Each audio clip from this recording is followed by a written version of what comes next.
అష్టైశ్వర్యాలు సిరి సంపదలు ప్రసాదించే మహాలక్ష్మి స్వరూపమే వరలక్ష్మి.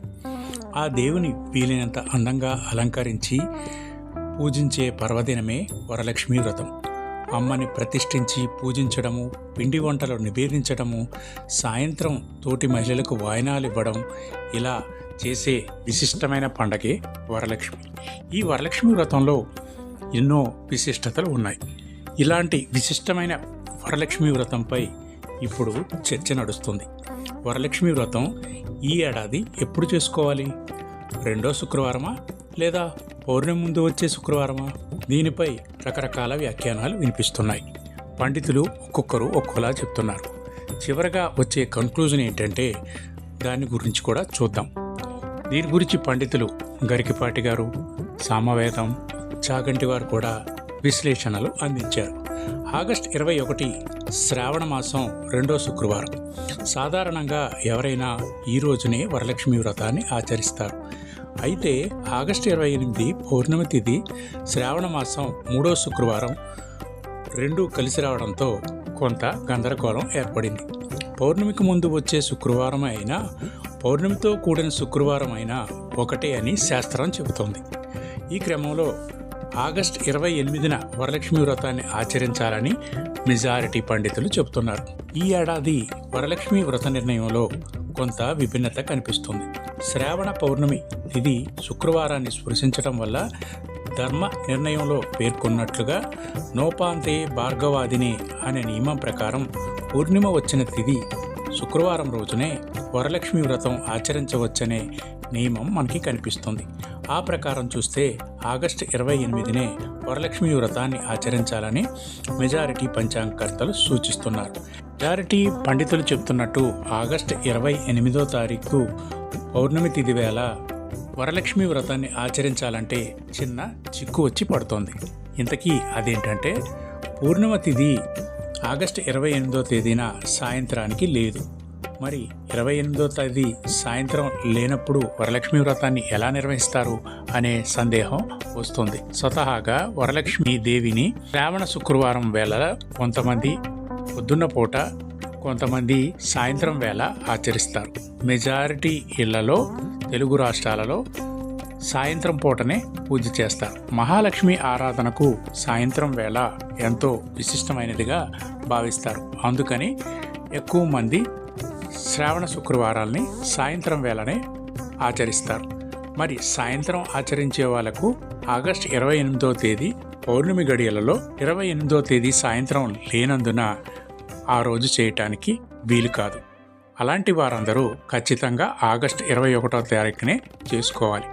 ఆగస్టు 28న చేయాలనుకునేవారు పొద్దున పూట మాత్రమే అమ్మవారిని పూజించాల్సి ఉంటుంది. ఇది పండితులు చెప్తున్న మాట.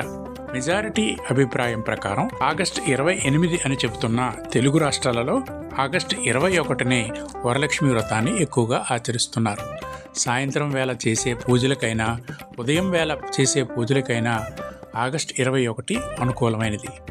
ఇక ఖచ్చితంగా ఆగస్టు 28 పౌర్ణమి వేళల్లో చేయాలనుకునేవారు మాత్రం ఖచ్చితంగా పొద్దున్న పూటనే వరలక్ష్మి వ్రతాన్ని ఆచరించాలి. ఆ రోజు సాయంత్రం చేయటానికి వీల్లేదు. కాబట్టి ఎవరు వీలుని బట్టి వారు ఏ రోజునైనా చేసుకోవచ్చు. ఆగస్టు 21న చేసుకోవాలా, ఆగస్టు 28న చేసుకోవాలా అనేది మీ వ్రత నియమాలను బట్టి, మీ శారీరక ధర్మాలను బట్టి, మీ గృహ అవసరాలు, గృహంలో ఉండే పరిస్థితులను బట్టి నిర్వహించుకోవచ్చు. ఈ రెండూ కుదరని వారు శ్రావణ మాసం 4-5 వారాలలో అయినా వరలక్ష్మి వ్రతాన్ని ఆచరించుకోవచ్చు. వరలక్ష్మి వ్రతం శ్రావణ శుక్రవారంలో ఏ రోజునైనా చేసుకోవచ్చని మనకి పురాణాలు తెలియజేస్తున్నాయి. లక్ష్మి అనుగ్రహానికి ఏ రోజైనా ఒకటే. ఇక ముఖ్యంగా శ్రావణ శుక్రవారం రెండో శుక్రవారం ఆగస్టు 21నే తెలుగు రాష్ట్రాలలో అత్యధిక మంది జరుపుకుంటున్నారు. ఇక ఆలయాల్లో జరిగే పూజలు, వ్రతాలు అలాంటి సందర్భాలలో మాత్రం ఆగస్టు 28న నిర్వహించుకుంటున్నారు. ఇక శ్రావణ లక్ష్మి అనుగ్రహం పొందడానికి ఏమేం చేయాలి, వరలక్ష్మి వ్రతం నియమాలేంటి అనేవి ఇప్పుడు చూద్దాం. వరలక్ష్మి వ్రతాన్ని ఆచరించాలనుకునే మహిళలు ముఖ్యంగా వరలక్ష్మీదేవిని కలశంలో ఆవాహన చేసి షోడశోపచార పూజ, అష్టోత్తర శతనామావళి పూజలు, తోర పూజ, ముత్తైదువులకు వాయనాలివ్వటం, తాంబూల దానం మొదలైన కార్యక్రమాలు వరలక్ష్మీ వ్రతంలో తప్పనిసరిగా చేయాలి. కుటుంబ అభివృద్ధి, సుమంగళితనం, సంతాన అభివృద్ధి, సిరి సంపదలు, యోగక్షేమాల కోసం సుమంగళి స్త్రీలు ఈ వరలక్ష్మీ వ్రతాన్ని ఆచరిస్తారు. ఈ వరలక్ష్మీ వ్రతం ఆధ్యాత్మిక పరంగానే కాకుండా ఆరోగ్యరీత్యా కూడా ఎంతో మేలు చేస్తుందని వైద్యులు చెబుతున్నారు. శ్రావణ నియమాల వల్ల మెజారిటీ ప్రజలు మాంసాహారానికి దూరంగా ఉంటూ కేవలం సాత్విక శాకాహార భోజనాలకే ప్రాధాన్యత ఇస్తారు. ఇది శరీర జీర్ణ వ్యవస్థని మెరుగుపరిచి ఆరోగ్యానికి కూడా మేలు కలగజేస్తుంది. దీనివల్ల మహిళలు, పురుషులు ఉదయాన్నే స్నానాలు ఆచరించి ఆలయాలు, ఇళ్లల్లో నిత్యం పూజలు చేయటం వల్ల మానసిక ప్రశాంతత లభిస్తుంది. ఈ మాసమంతా ఆధ్యాత్మిక చింతనతో గడపడం వల్ల మనిషి సన్మార్గం వైపు పయనించేందుకు ఉపయోగపడుతుంది. వరలక్ష్మి వ్రతంలో హంగు ఆర్పాటం కంటే భక్తికే ప్రాధాన్యం ఎక్కువ. ఈరోజు దీపం, ధూపం, నైవేద్యాలను అమ్మవారికి ప్రత్యేకంగా సమర్పించాలి. కొత్త చీర, జాకెట్ ముక్క, ఆభరణాలు, డబ్బులు ఇలా ఎవరికి నచ్చినట్లు వారు కొనుగోలు చేసి వరలక్ష్మీదేవికి సమర్పించి వాటిని తరువాత ధరిస్తారు. నిజానికి ఇవన్నీ వీలు కాకపోయినా కూడా అమ్మవారిని ప్రత్యేకించి పూజ చేసుకోవచ్చు.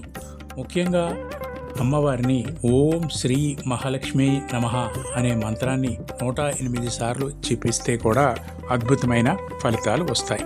ఇక లక్ష్మీదేవిని పూజించేటప్పుడు తప్పనిసరిగా చేయాల్సిన పని ఏంటంటే పక్కనే నారాయణుడు కూడా ఉండేలా చూసుకోవాలి.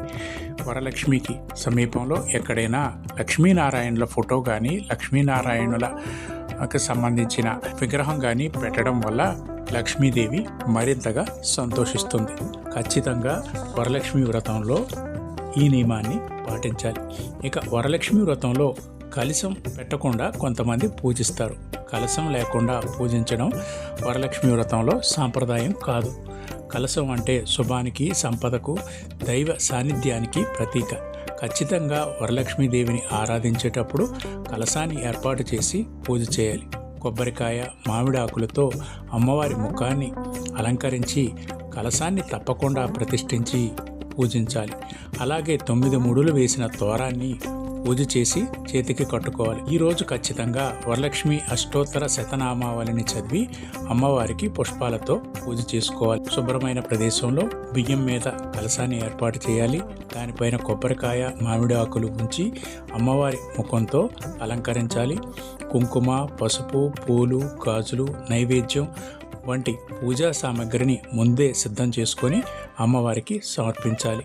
ఆ రోజున ఇంటిని శుభ్రంగా కడిగి ముగ్గులు వేసి కలశ స్థాపన చేసి లక్ష్మీదేవిని ఆవాహన చేసి పూజలు చేయాలి. అలాగే ఇంటికి వచ్చిన ముత్తైదువులను పిలిచి తాంబూలాలు ఇస్తే మరింత పుణ్యఫలం లభిస్తుంది. వచ్చే ప్రతి మహిళను లక్ష్మీదేవిలా భావించాలి. మహిమాన్వితమైన వరలక్ష్మి వ్రతాన్ని ఆచరించి అమ్మ అనుగ్రహాన్ని సంపూర్ణంగా పొందండి. ఇలాంటి మరెన్నో అద్భుతమైన విషయాలను మీకు అందించడానికి భక్తి9 ఎప్పుడూ సిద్ధంగా ఉంటుంది. విశిష్టమైన ఈ ఛానల్ని సబ్స్క్రైబ్ చేసుకొని అమ్మ వరలక్ష్మి అనుగ్రహాన్ని మీరు సంపూర్ణంగా పొందండి. భక్తి9 ఛానల్ని సబ్స్క్రైబ్ చేసుకొని బెల్ ఐకాన్ క్లిక్ చేసుకోవడం ద్వారా మీకు ఎప్పటికప్పుడు ఈ ఛానల్లో వచ్చే కొత్త వీడియోల గురించి సమాచారం అందుతుంది. తప్పనిసరిగా ఈ ఛానల్ని సబ్స్క్రైబ్ చేయండి, మాకు ప్రోత్సహించండి. భక్తి9 ఛానల్ని చూసినందుకు మీకు మరొకసారి అమ్మ అనుగ్రహం లభించాలని మనస్ఫూర్తిగా కోరుకుంటూ మీకు ధన్యవాదాలు.